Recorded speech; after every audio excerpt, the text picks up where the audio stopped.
serviteurs et servantes d'Allah, dans les deux sahih, d'après Abu Hurayrata radiyallahu anhu arda, le messager d'Allah sallallahu alayhi wa sallam a dit: il n'y a pas un jour qui se lève sur les serviteurs, il n'y a pas un jour qui se lève sur les serviteurs le matin sans qu'il y a deux anges qui descendent sur les serviteurs.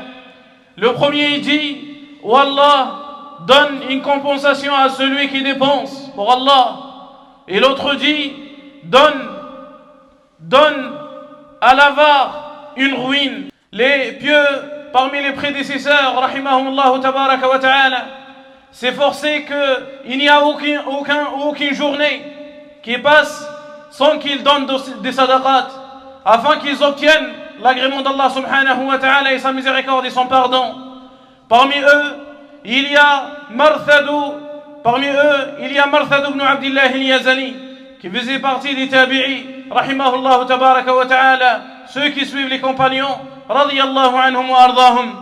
Tous les jours, ils sortaient une sadaqa, ils donnaient une sadaqa, ne serait qu'une petite sadaqa, ou qu'une sadaqa minime.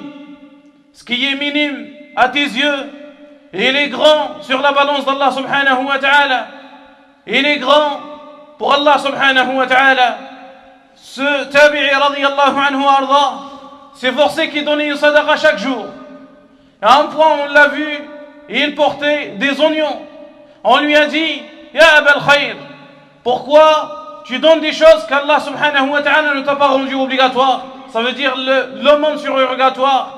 Il a dit, rahimahullah tabaraka wa ta'ala: je m'efforce qu'il n'y a aucune journée qui passe sans que je donne une sadaqa, afin que j'obtienne l'invocation de l'ange, au sujet duquel le prophète sallallahu alayhi wa sallam nous a parlé, comme nous avons cité dans le hadith précédent, afin qu'il obtienne l'agrément d'Allah subhanahu wa ta'ala et son pardon.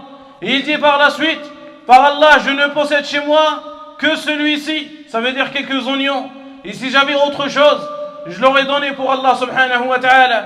Il dit à la fin de sa parole, car l'un des compagnons du prophète sallallahu alayhi wa sallam m'ont rapporté du prophète sallallahu alayhi wa sallam que celui-ci a dit: l'homme sera sous l'ombre de sa sadaqa le jour de la résurrection.